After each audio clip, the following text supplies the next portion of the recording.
Shoshanganes. We on? So on? Alright. Again. Angiyadwala. Sure. Riding through the hood, now my cheetah. Feeling all good, now my cheetah. Been a long journey, Pandu Bona Majasil to Busha bed, now my cheetah. Spending the Zorex, now my cheetah. School Kusalengan, now my cheetah.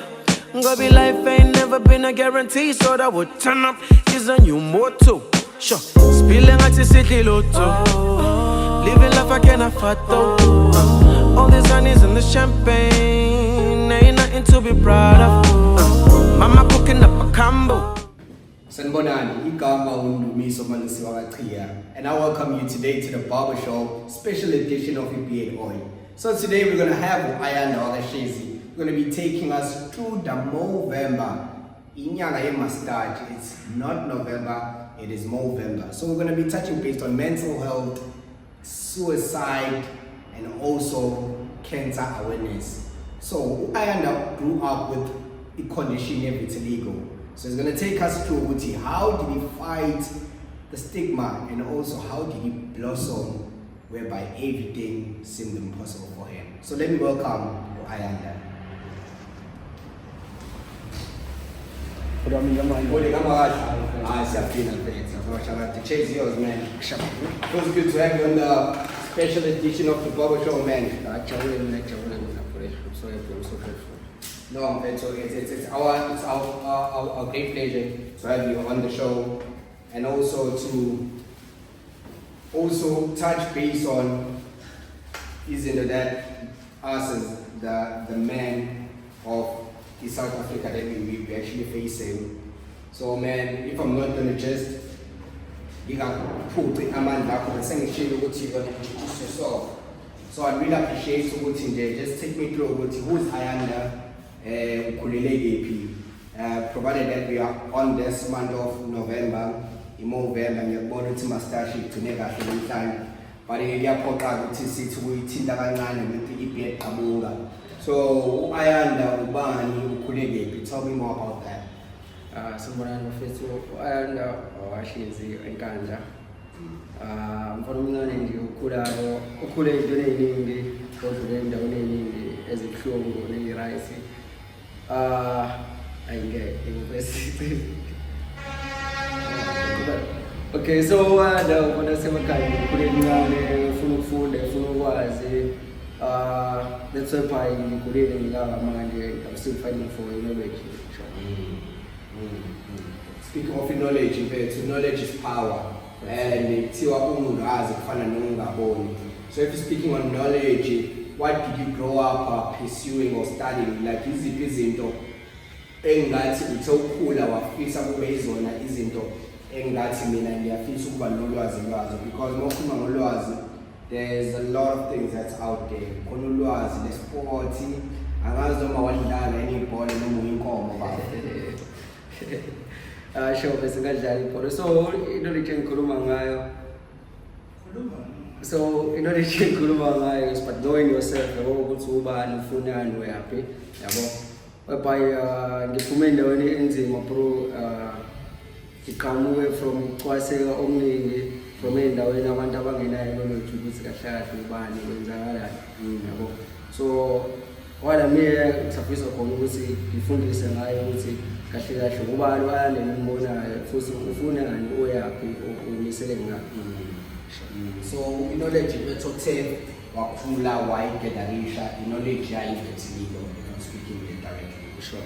So if vitiligo mfethu, I'm not gonna lie, I don't have much knowledge in background ukuthi the foundation of understanding, and so today we're gonna touch on it and speak on ukuthi I condition esuka phe eqhamuka kanjani. So uzalulu nayo bafo ikhula is now are you growing?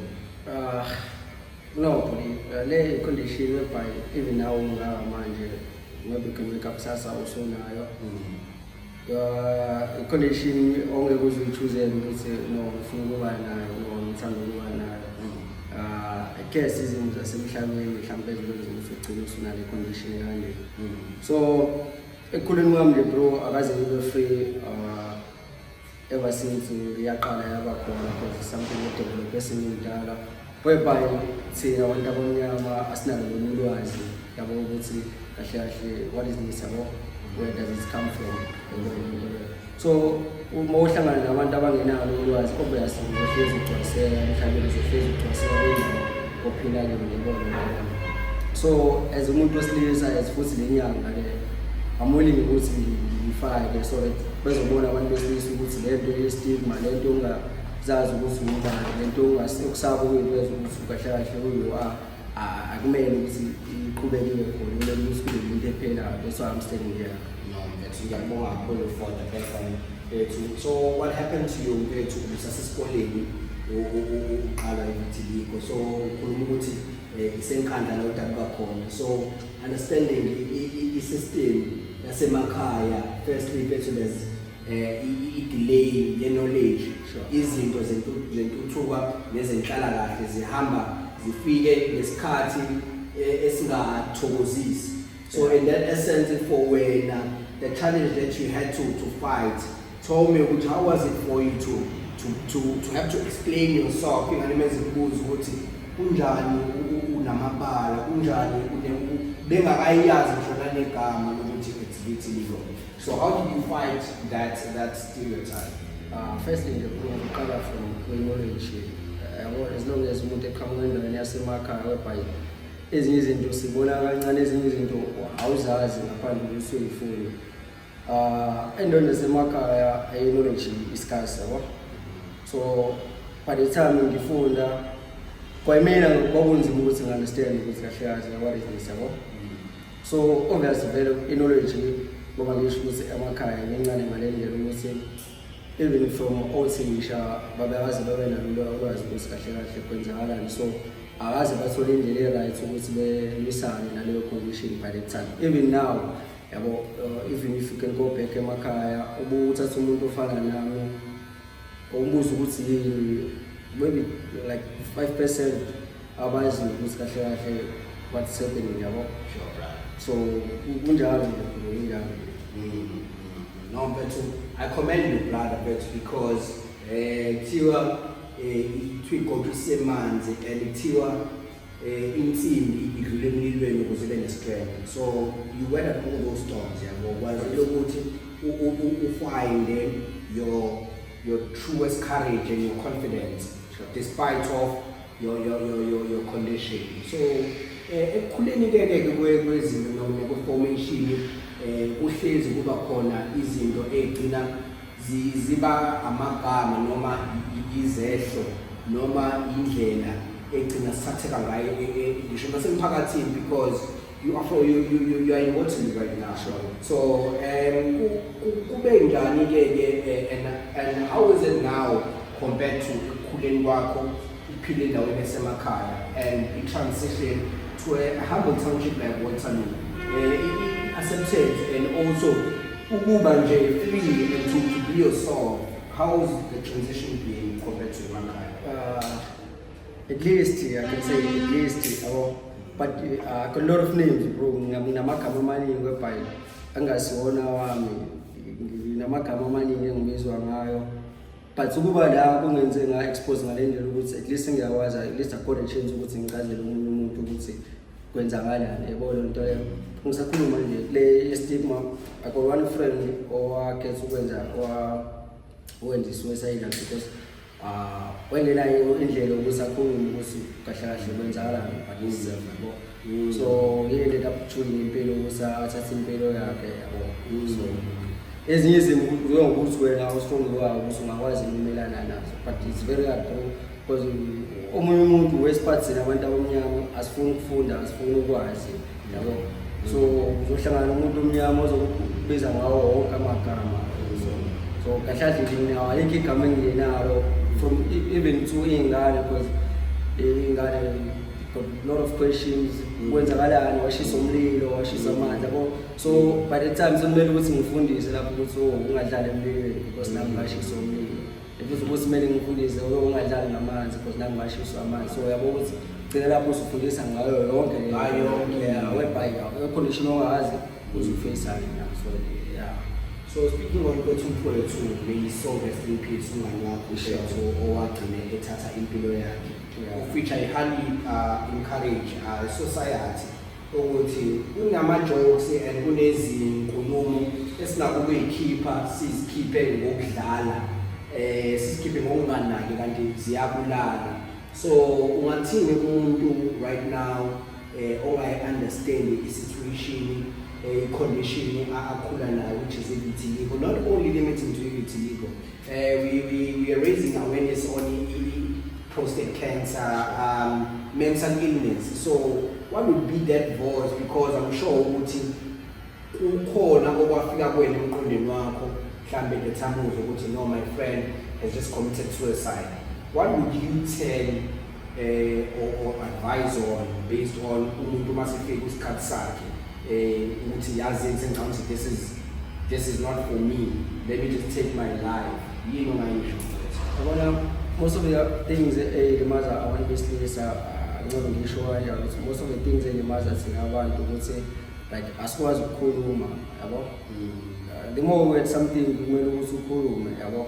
So uma kufika izimo kanjalo ukuthi umuntu ongakwazi ukukhuluma, that's why ohlangana khona nenkinga yabo nengqinamba, because awukwazi ukuthi ufight maybe nale into osubhekene nayo by that time, because you can't even talk, awukwazi ukuthi uba ungasukhuluma naye and find a solution ukuthi awugona win yabo, awugona go through.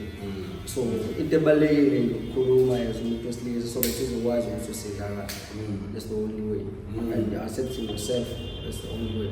So ngokukhuluma Mfowethu sikhula kwi-society whereby obaba mfethu they are not present, yabo. Obaba bethu abekho eduze and uze ungamele ukukhuluma i-youth ezigcine ngena kuy'dakamizwa yebo lonto ngenxa ukuthi banezinto engekho lula ukuthi beyikhulume nabazali, because abazali bethu abekho ngesikhathi esikusona, akukho lula ukukhuluma nobaba wakho, akukho lula noma akekho, yabo, ubaba wakho akekho. So are we building a society which is safe to accept and promote freedom of speech, whereby uyazi ukuthi mfethu no, I mean mfethu uzokhuluma nonduku, yabo? Ubona kanjani with that? I think that's a great idea, bro. That's why we're here.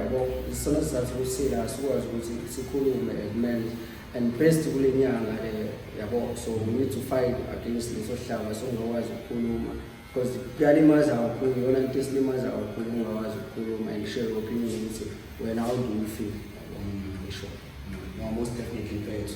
No, we're speaking on also Mfowethu i-journey yokuthi ukwazi manje nawe yourself Mfowethu, because there's always a saying ukuthi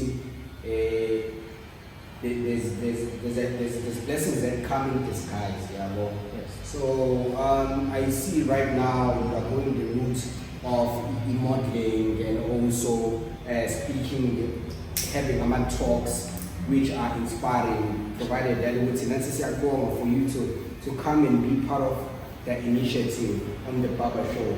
So how has that journey been here when because not everyone has the courage to fight a stereotype and to just challenge it and inspire and motivate.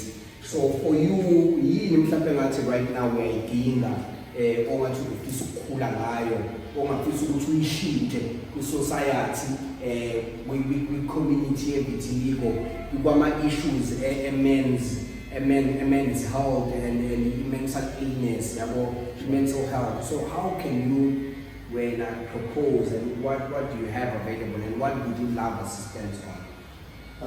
Okubaluleke kakhulu bese ukudlula konke ukuzazi. Second point ukuthi if sikhuluma qhubeka. Sure. Okay. Ngicela ukudlela umbuzo wakhe. Okay, sure. Well, no, ngisho umbuzo wami ukuthi yini ongathi right now ngobusuku i-journey yokuthi you're modeling and you're also creating conversation with society based on vitiligo in mental health. Right now, what do you need assistance on? We give you an opportunity ukuthi yini esingayifaka ezibanini ukuze sikwazi ukuthi silwe with legal conditions, fighting for the rights of society, of which vele okuningi usuyakwenza. We spoke about how you initiating on ukwenza ama-talks. Sure. Yes, ukurana ama-tours ey'koleni. So what is your rollout idea ukuthi ufuna ukwenzani provided that manje sesoba nomnyaka?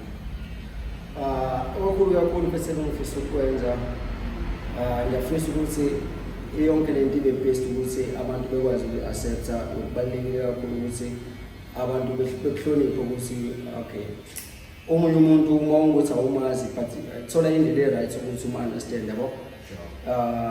Thina abantu abane-vitiligo or any maybe disorder, mangazi noma ngizosithi disorder or any situation ekhona emzimbeni noma kuwena umuntu, but learn to accept yourself because kunzima mfethu ukuthi unga-accept wena bese omunye umuntu afuna ukukutshela ngawo noma ngathi uthi loyo muntu, but it's gonna be hard to understand leyo nto because wena awayi-understand wena yabo.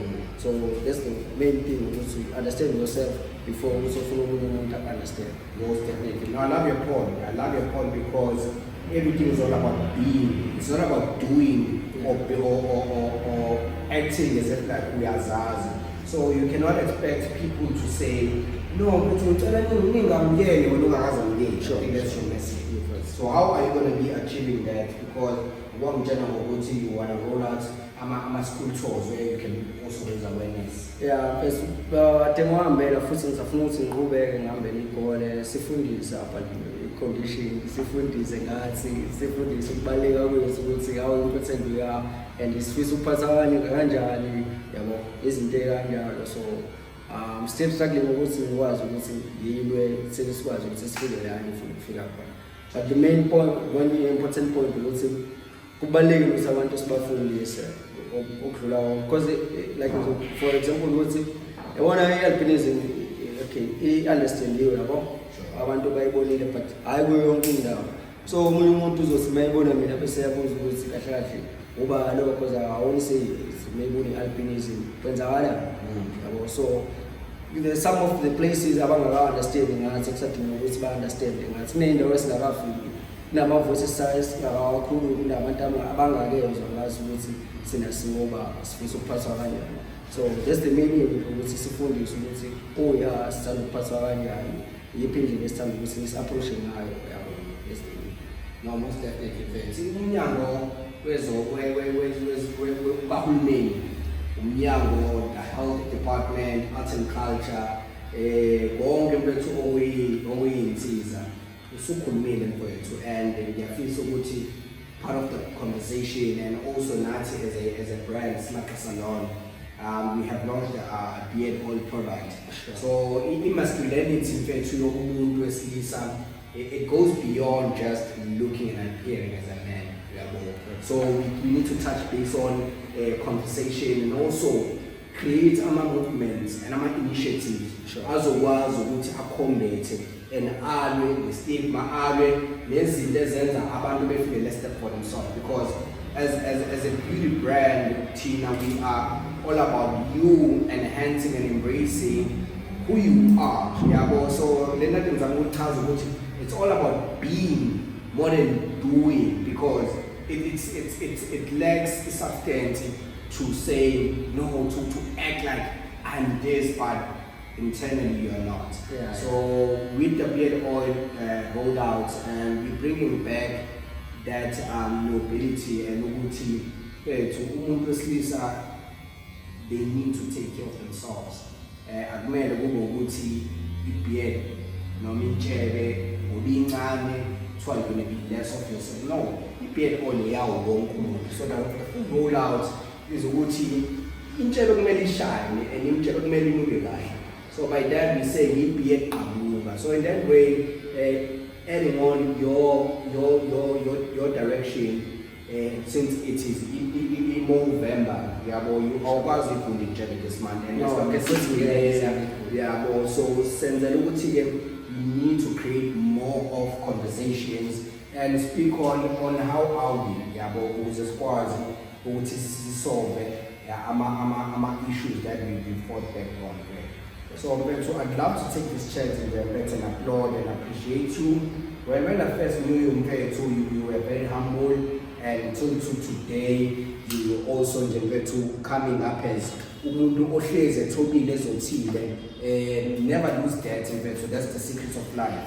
Discipline goes a long way, and it shapes whoever that you become, because if discipline is more important more than motivation, because you can be motivated to do something, but if you discipline, even when you lack motivation, you show up. You stand for that, you know I. So keep at it, to be disciplined in there. Be rooted in Christ, you might lose the direction of channel, and throughout everything, to always extend the sign, because not everyone has a strength on us. So to come here on the show and speak about the stigmas and the BTO condition, you've solved a lot of the social issues that a lot of people have been asking themselves. So through this and through everything that we always want to stand for at the Barber Show, in which we always want to express a voice and to also share a perspective from the horse's mouth. So I understand the Tikama, and I saw both for your success and for your rollout in the also so today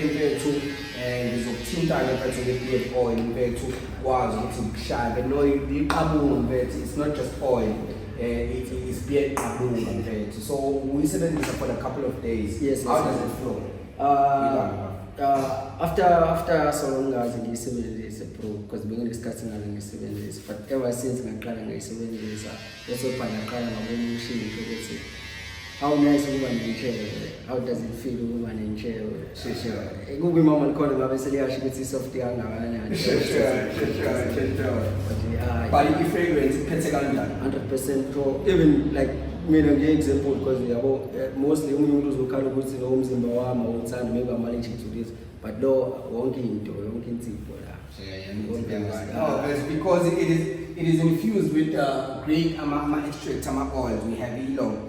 If it is Finera, we have macadamia oil, even a Jamaican sea, because you enhance it growth and it balances everything. So the fragrance that we have, it is a sporty fragrance. We call it sportiness from the manufacturers. So in that way, we are able to create that fresh smell, not the smell so but we on that muscular fresh fragrance also while good now no even you roll out in gas with our back mangphuma namakuthola yashisa noma kuyabanda more appealing like me ngamnani. So we've also infused the balance in between the fragrance and the oils extract themselves, because asifuna ukuthi mawuyifaka overcome. So ngicela ngalokho, how was your experience on that, ukuthi balancing iphunga layo liyaqina noma how is it? Iphunga soft nandi, it's not like ukuthi awukwazi ukwenza enye into li-right, you 100% online. No, most definitely yes. So yes, we had a great rollout, and maybe there is a strong element of the brand, journey and care. It is so motivational, because even the brand story, there's a brand story here behind. It all started in What to Phase 4. So we defined our stigmas, and because if you can look back to where I come from, no one started a business in front of me, no one set up a salon in front of me, but all those things, the are out of something new. So for us to launch a product, a beard oil, it aligns with your character on how you've always conquered and triumphed over any stigma and any name, but lawo magama, they don't define you. So Ibeard Kaboom is all about that, stepping out of the house looking fresh, and also standing for your character, for your word. Yabo. So you write your own story. You don't live by dogma, which is living by other people's opinion. So in that sense, we're just gonna roll out in the debate. Yeah, it's been a great pleasure. That about to have to cry. Ngiyawathatha. Okay,